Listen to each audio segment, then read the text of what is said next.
Yo voy a hacer singleto y voy a hacer la evolución de tema. El triage es una palabra que se utiliza para denominar cómo es que nos vamos a organizar para atender a mucha gente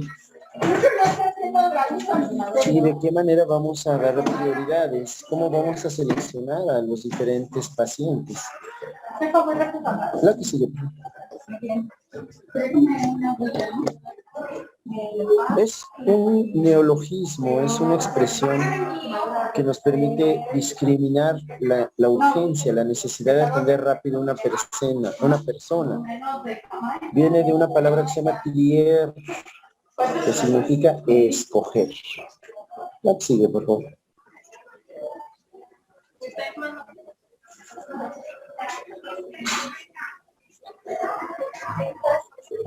Sabemos todos que hay un aumento en la demanda de la atención y debido a la utilización del servicio de urgencias para situaciones no urgentes, para situaciones selectivas, padecimientos de semanas o mínimo días de atención.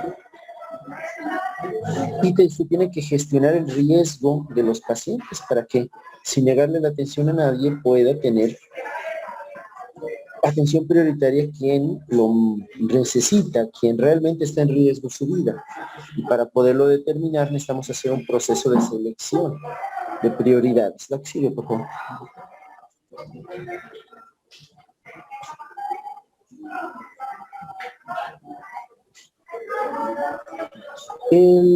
Este sistema de selección está basado en escalas. Estas escalas habitualmente manejan 4 o 5 niveles de prioridad y lo han utilizado mediante colores, ¿de acuerdo? Para poder darle un color a cada caso dependiendo de su gravedad. La que sigue, por favor.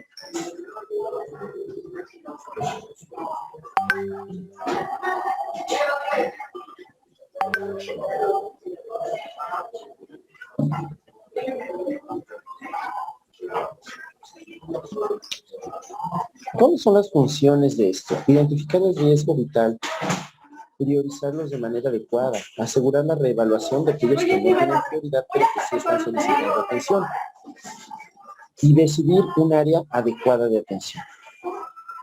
Aportar información del proceso que nos está ocupando, poder fluir información a los familiares y responsables del paciente, disminuir la congestión del servicio y tener una aportación de datos, de información que fluya de esa atención. Es decir, poder reportar productividades y necesidades. La que sigue, por favor. Hay varios modelos. El australiano, que se llama ATS, el canadiense, CTAS, el MTS, que es el Triage Manchester, el ESI, que es el índice de severidad de la emergencia, y el sistema español de triage, que es SET.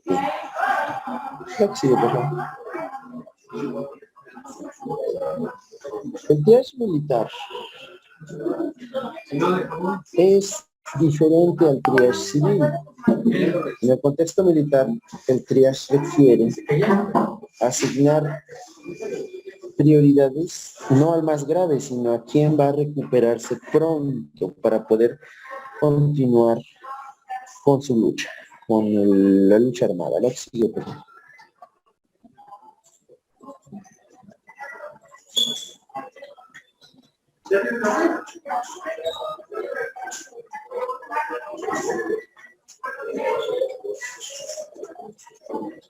¿Sí me escuchan?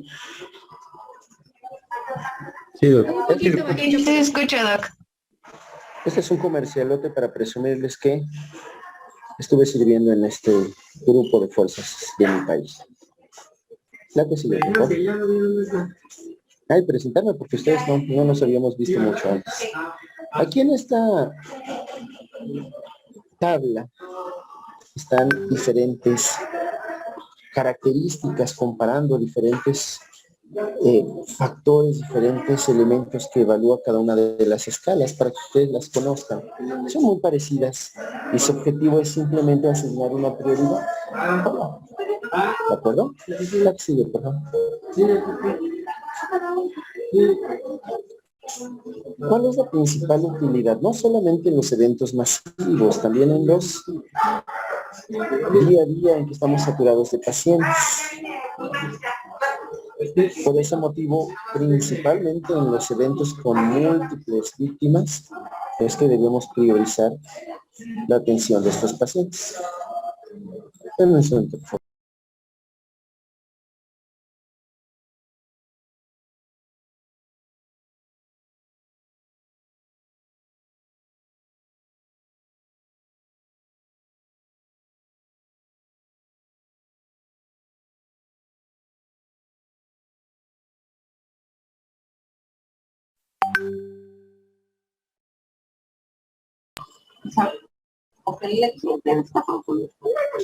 No.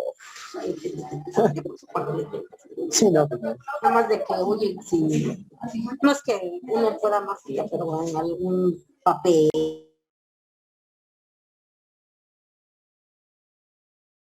No, pero pues, todo bien. Miren, aquí es muy importante que ustedes recuerden este concepto. Imagínense ustedes que se enfrentan a un evento con víctimas masivas. Si ustedes se enfrentan a un evento con múltiples víctimas y son pocos o un solo personal médico, ustedes tendrán la obligación de organizar. Y si llegan a un sitio, un escenario donde hay múltiples víctimas, lo primero que tienen que hacer es decir: todo el que me escuche y entienda, levante su mano derecha. Va a haber gente tirada, gente recargada en la pared, gente sentada. Y cuando ustedes dicen todo el que me escuche y entienda, levante su mano derecha, todas las personas que levanten la mano derecha están orientadas, están cooperadoras. Y eso nos permite que todos aquellos que levanten su mano los trasladas a un área específica del sitio donde van a atenderlos como una prioridad secundaria, como aquel que no está chocado, que no está colapsado. Y los pocos que no escuchen y no levanten su mano van a ser negros, que son muertos, o rojos, que son pacientes chocados, gravemente comprometida su vida. Sigue, por favor.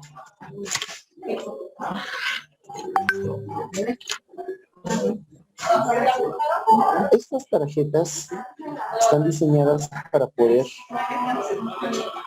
categorizar y poner la información básica. Ya todos los que escogí, que sí levantaron su mano y sí se pudieron mover hacia otra parte, entonces ya los califiqué como verdes o amarillos. ¿Qué significa verde o amarillo? Sí hay que atenderlos, pero que no son una prioridad absoluta como el rojo o como el naranja. Next, sigue, por favor.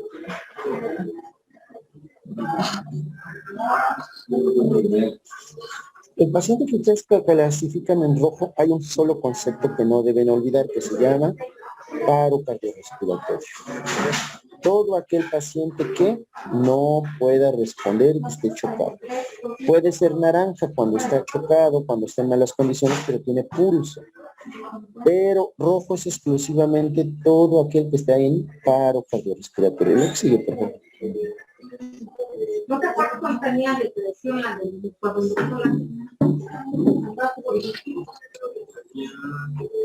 el amarillo es el paciente que sí debe ser atendido, pero que tiene 30 minutos para que lo aborden. Apendicitis, una fractura, no lo sé, son pacientes que no pueden ir a casa, que sí requieren atención médica urgente, pero que no es inmediata como el paro cardíaco. Esos son amarillos. ¿Ya? Sigue. Su atención va de 0 a 30 minutos como máximo de tiempo de espera. Es muy importante que ustedes conozcan el concepto de la medicina de desastres. ¿Qué es un desastre? ¿Quién de ustedes me puede decir qué es? ¿Qué tal la doctora Diana Castillo?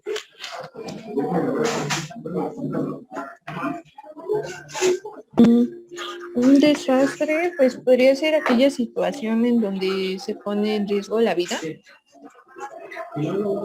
Sí, por ejemplo. Un terremoto. Claro que sí. Sí, tiene usted completa razón, doctora. Por supuesto que sí. Ahora, doctora Andrea Jacaranda Jiménez, platíquenos, por favor.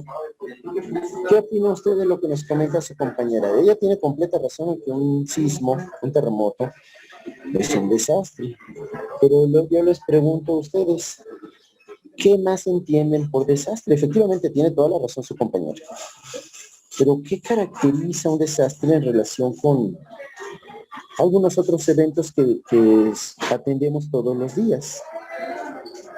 ¿Qué convierte a un evento adverso en desastre?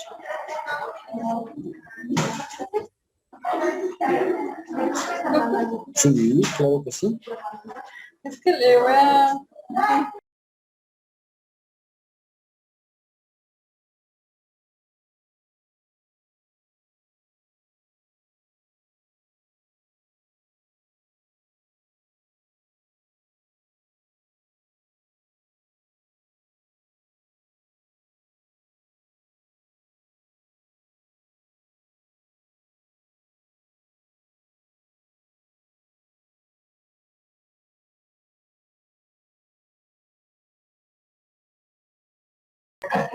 Sí, ¿ya pensaron?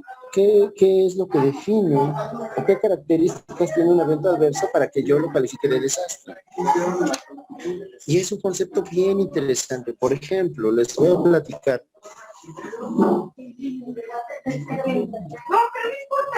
En el 2011 hubo un tsunami en Japón, recuerden. Escucharon, leyeron. Y el gobierno norteamericano ofreció a Japón apoyo, ayuda. Y los japoneses dijeron que no, que muchas gracias, pero que no requerían el apoyo económico de recursos. ¿Por qué? Porque tal vez tenían los medios para soportarlo, para ellos mismos. Es que es algo que ya tenían contemplado, ¿no? O sea, claro que sí. Porque son un país poderoso económicamente industrializado y tenían los recursos para enfrentar una eventualidad. Entonces, ese es un evento adverso, una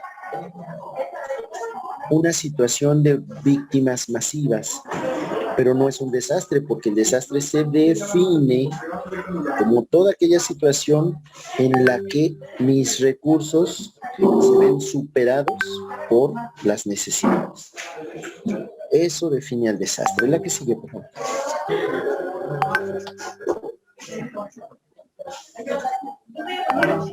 Aquí vemos ustedes cómo el desastre se debe de clasificar de acuerdo a su origen.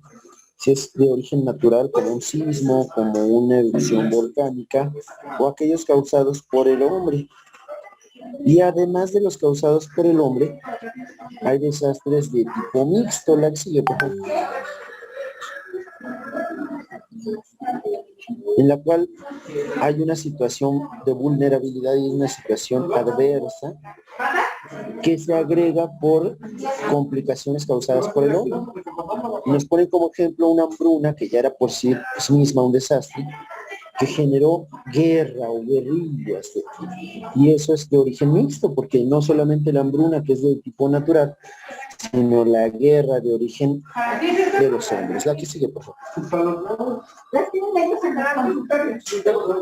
Es necesario que ustedes conozcan y sepan los conceptos más relacionados a la medicina de desastres. El primero de ellos se llama vulnerabilidad. La vulnerabilidad es aquello en donde estamos parados. Es una condición que determina que si llega a haber una eventualidad, un fenómeno, pues entonces yo voy a tener consecuencias. ¿Qué tantas consecuencias? Eso está determinado por mi vulnerabilidad. ¿Qué tengo yo para enfrentar? La que sigue, por favor.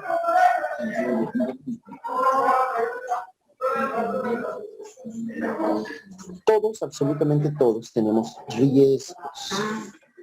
No es lo mismo riesgo que vulnerabilidad, porque la vulnerabilidad son mis circunstancias particulares. El riesgo es una circunstancia inherente a todos. No nada más a los pobres o a los que no se preparan, a los que no previenen, sino a todos. El riesgo es la probabilidad de que haya alteraciones, pérdidas, daños en la vida, en la sociedad, ambientales, económicos. El riesgo es universal, es absolutamente para todos. La que sigue, por favor. ¿Cuáles son los principales factores de riesgo que están asociados a incrementar el riesgo, valga la redundancia? Subdesarrollo, población exagerada, urbanización desmedida, inadecuada, sin planeación, cambio climático, degradación del medio ambiente y uso inadecuado de tecnologías de alto riesgo, como cuál, pues como la energía nuclear, por ejemplo, y así, todo aquello que tecnológicamente tenga un beneficio económico, pero que genere lesiones al medio ambiente. La que sigue, por favor. Ahora, ¿qué efectos tienen los desastres en la salud? Primero, hay algo que se llama exceso de mortalidad. Por ejemplo, la pandemia de COVID. Todos los años hay una mortalidad esperada, estimada, por neumonías. Todos los inviernos tenemos una mortalidad ya esperada, calculada. Cuando vino la pandemia por COVID, elevó las muertes debido a neumonías. Eso se llama exceso de mortalidad. La modificación del patrón de enfermedades transmisibles. Hay impactos sobre el sistema de servicios, agua potable, alimentos, acceso a ropa, vacunas, atención médica y efectos sobre la salud mental, que también se vio marcadamente afectada en la pandemia de COVID, por ejemplo. Es un muy buen ejemplo. La afectación de posibilidades de desarrollo viene inherentemente atada a estos conceptos. La morbilidad. La morbilidad es la relación, por ejemplo, aquí nos ponen el ejemplo en los terremotos. Ya está estimado, calculado, comprobado que hay una relación lineal entre el número de muertos y el de lesionados, es decir, una proporción ya conocida, ya estudiada, ya esperada. En un sismo hay 3 lesionados por cada muerto. Es decir, encuentras un cadáver, ya sabes que al menos 3 personas no murieron y están lesionadas.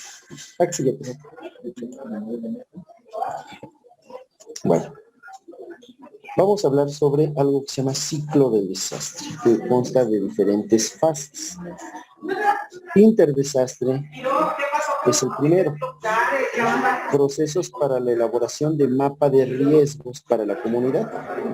Planes de emergencia, enfrentamiento y preparación. Entrenamiento y preparación. Ciclo del desastre. La fase 2, preimpacto.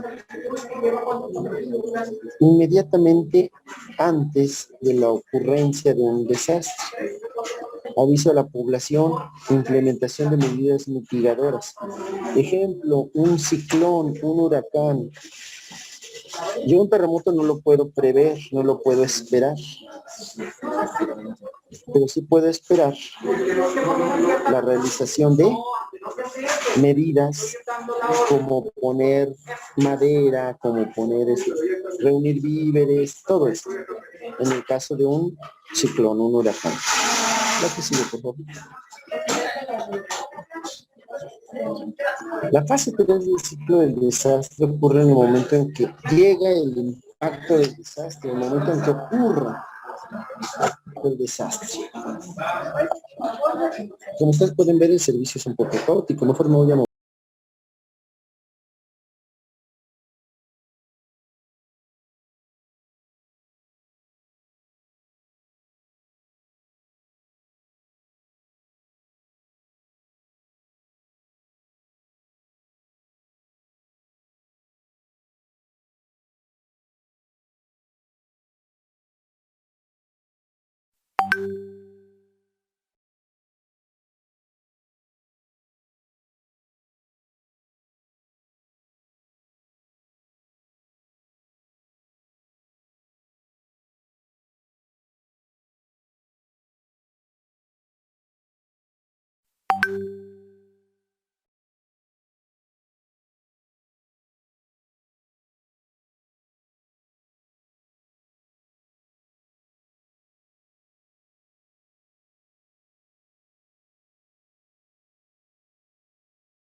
¿Me escuchan? Sí, doctor. Sí, ya. Es Sí, que Doc. llegaron un paciente quemado y una pacientita que tenía múltiples heridas por instrumento punzocortante. Entonces todo el mundo grita, manotea. Pero bueno, mejor ya me vine a un área menos caótica. El ciclo del desastre tiene una fase 3, que es el momento en que golpea el impacto. El evento mismo. La que sigue, por favor. Y una fase 4, que es la fase de emergencia, en que tenemos los efectos inmediatos debido al desastre. Personas que quedan aisladas, incomunicadas, que requieren ayuda, atención médica, rescate. Y es exactamente aquí donde inician a desbordarse la necesidad de recursos. La que sigue, por favor. Y una fase 5, que es de reconstrucción. En esta fase vamos a empezar a recuperar la normalidad económica, social, cultural. Pero previamente a esto, dónde dormir, cómo obtener agua potable, luz eléctrica, etcétera, etcétera. La que sigue, por favor. Nosotros tenemos que tener un plan de preparación, un plan de contingencia. Plantearnos cuántos medicamentos, soluciones intravenosas, equipo, etcétera, etcétera. ¿De acuerdo? Para poder, primero que nada, enfrentar la eventualidad y posteriormente regresar paulatinamente a la normalidad. Ya que sigue, por favor. Ejemplo. El 22 de abril de 1992 hubo explosiones en el drenaje de la ciudad de Guadalajara. Destruyó más de 13 kilómetros, afectaciones en más de 13 kilómetros. Y hubo 230 muertos y más de 500 heridos. La que sigue, por favor.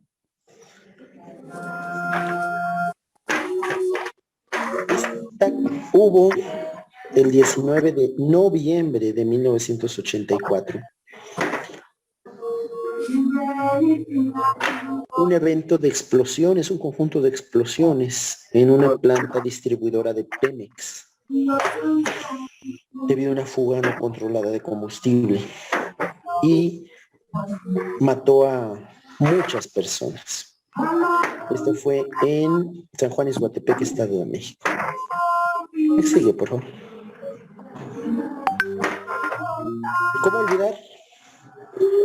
¿Cómo abstraernos del 19 de septiembre de 1985? 8 grados en escala de Richter. Murieron incontables personas. No sabemos cuántos.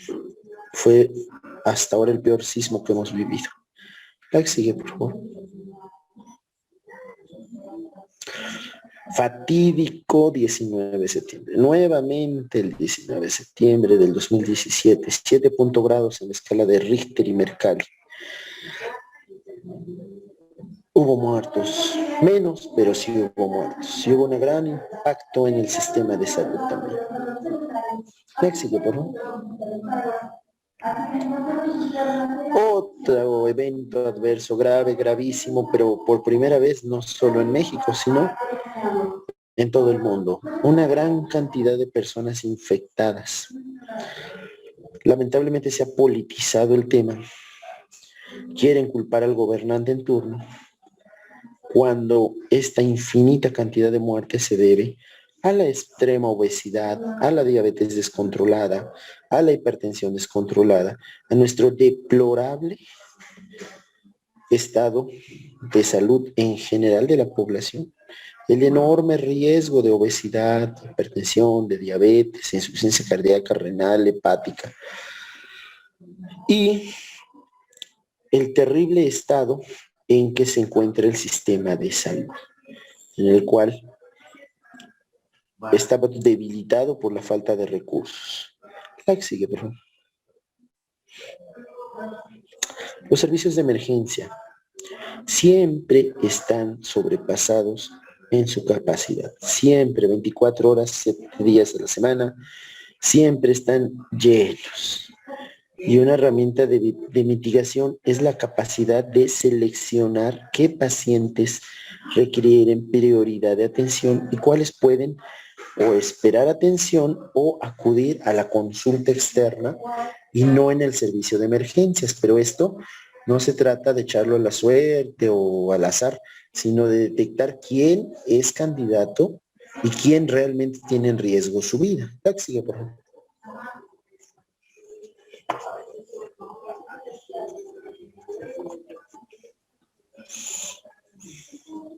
Aquí tienen el ejemplo de accidentes con sustancias nucleares o biológicas, en cuyo objetivo es reducir las consecuencias para el medio ambiente y para las personas en general, y también tener siempre listo un sistema de respuesta inmediata para atender con las precauciones necesarias al centro más cercano, pero con los recursos necesarios. La que sigue, por favor. ¿Qué se requiere? Capacidad profesional, disponer de procedimientos y protocolos, tener material y equipos para poder responder. La que sigue. ¿Cuáles son los objetivos de un sistema de respuesta ante una emergencia de esta magnitud? Primero, establecer qué medidas requieres para tu protección personal e individual. Detectar el agente que está siendo un riesgo para la salud de la vida y estimar los riesgos en vista a eliminar esos riesgos. Establecer un perímetro de seguridad para aislar la zona de mayor riesgo, porque si no, te vas a convertir en una víctima más. La que sigue, por favor.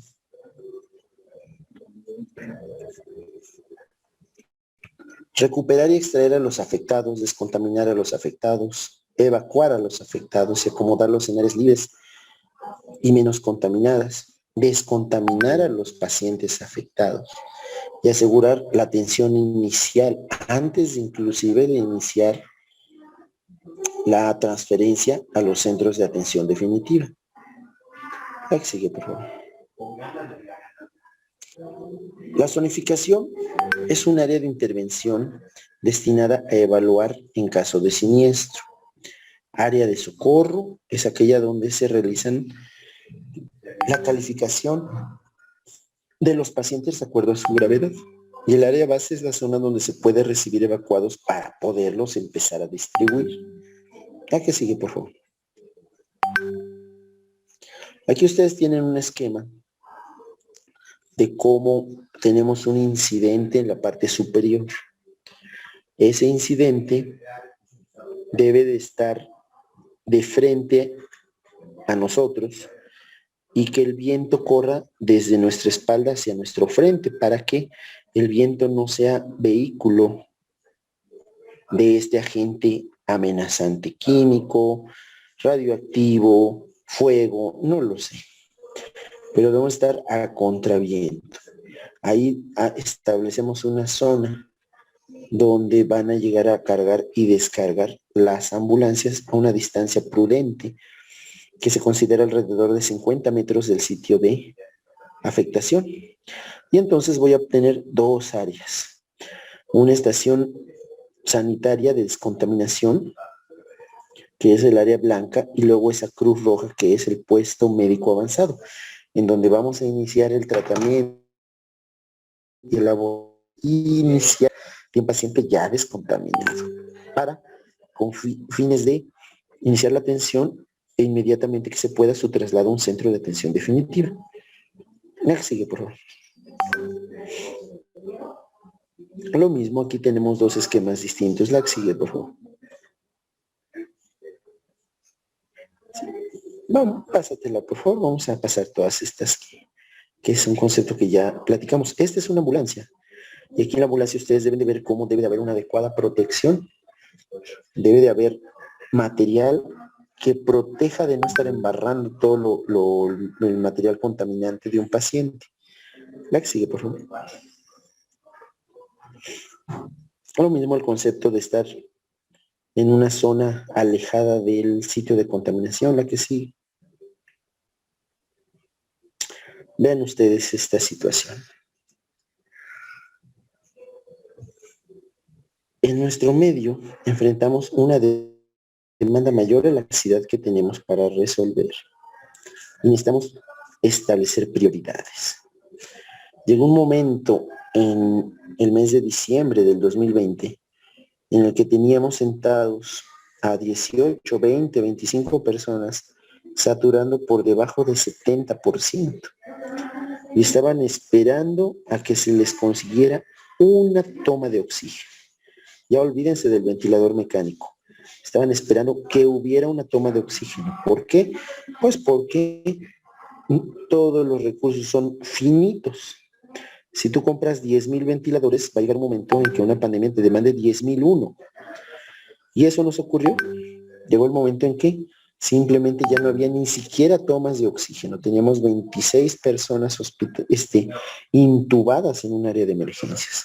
Cuando las terapias atestadas tienen 8 camas o máximo 12, nosotros teníamos 29 en urgencias, todos intubados, y una gran cantidad de gente esperando una toma de oxígeno.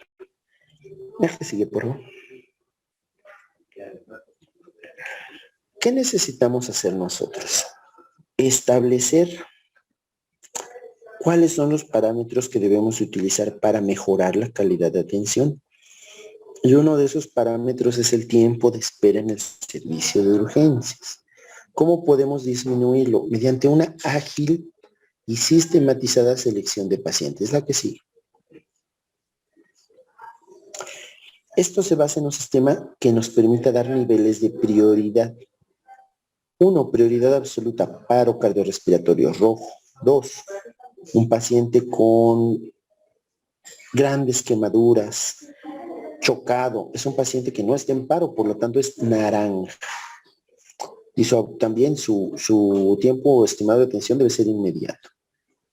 3, un paciente urgente pero estable, que puede esperar un máximo de 60 minutos, pero que no se puede ir a casa.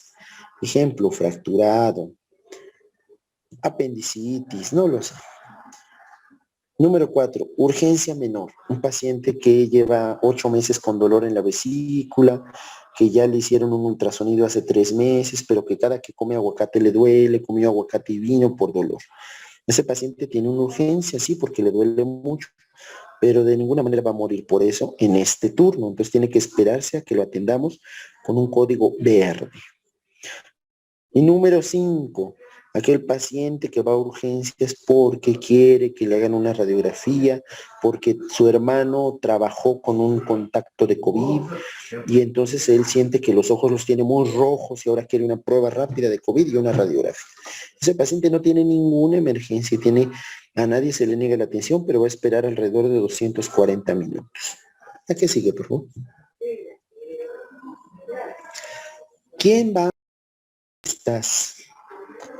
estas evaluaciones y este abordaje de los pacientes? Ustedes, doctores. Ustedes son los meros meros. Sin embargo, en el triage nosotros vamos a actuar de acuerdo a asignación de colores.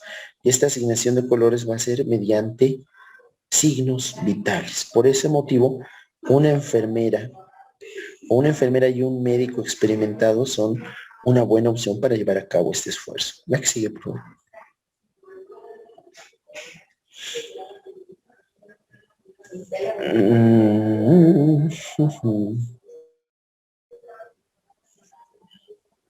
Muy bien.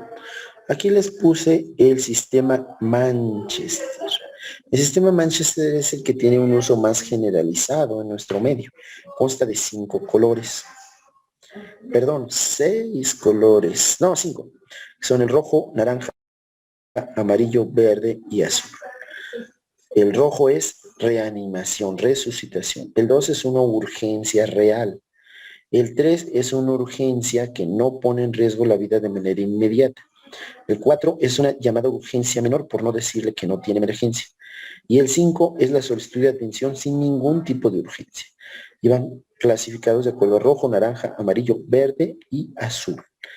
Y el tiempo de espera en el rojo no existe, en el naranja es un máximo de 15 minutos, en el amarillo un máximo de 60 minutos, en el verde un máximo de 2 horas y en el azul un máximo de 4 horas. La que sigue, por favor. No hace ninguna suposición de diagnóstico el asignar colores. Lo único que nos da es prioridad, es decir, bien inestable. Yo no sé qué tiene exactamente, no voy a pedir estudios en el triage. ¿Qué es lo que necesito ver? Es que el paciente tiene algo y requiere atención. ¿De acuerdo? Una enfermera puede realizar esta calificación. La que sigue, por favor. Muy bien. Miren, vamos a ver 2 casos clínicos ahorita con ustedes por obvio del tiempo. Ya son las 11:43. Pero les voy a pedir de favor que les echen un ojito y mañana discutimos respecto a estos casos clínicos. El primero, por favor. Se trata de un lactante que tiene 4 meses de edad. Es producto de la primera gesta. No tiene antecedentes perinatales de importancia. La madre acude diciendo que el pacientito tiene somnolencia, no tiene reactividad desde hace 2 horas. Los signos vitales que le toman al pacientito es presión arterial de 80/50, frecuencia cardíaca de 62, respiratoria de 24, temperatura de 36, glucosa capilar de 110 miligramos, saturando el 90%. Es un paciente de 4 meses de edad. ¿Qué prioridad tiene ese paciente, doctora Jordana? Por favor. Pues hay que darle reanimación, ¿no? Porque su frecuencia cardíaca está menor a 100, entonces nos indica que debe tener, pues, iniciar maniobras. Excelente, doctora, excelente. Eso significa que sí me escuchó y no la dormí en la clase de reanimación pediátrica. No, sí estuve leyendo, doctor. De hecho, tengo una duda. Sí. Bueno, chequé la información que nos mandó y algunos artículos. Vi que utilizan también, bueno, entre los medicamentos utilizan naloxona, creo que ese es el nombre del medicamento. Pero no entendí muy bien por qué, o sea, leí el medicamento, sé que es un inhibidor de los receptores de opioides, pero, o sea, no entiendo muy bien por qué se le administra ese medicamento o qué función hace en la reanimación. ¿Hace en qué, perdón? Doctor, En la Mándeme. reanimación. creo que ella se Mándeme, mándeme. refiere a lo de la naloxona por...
Dani, ¿me dejas compartir pantalla, por fin? Listo, perdón.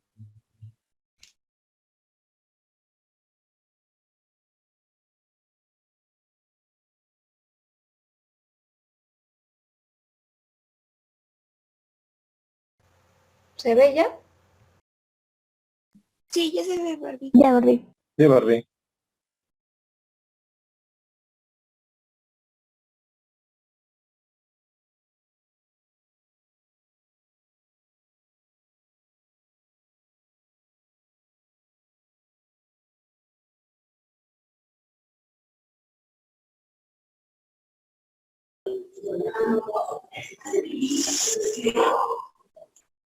Hola, hola, ¿me escuchan?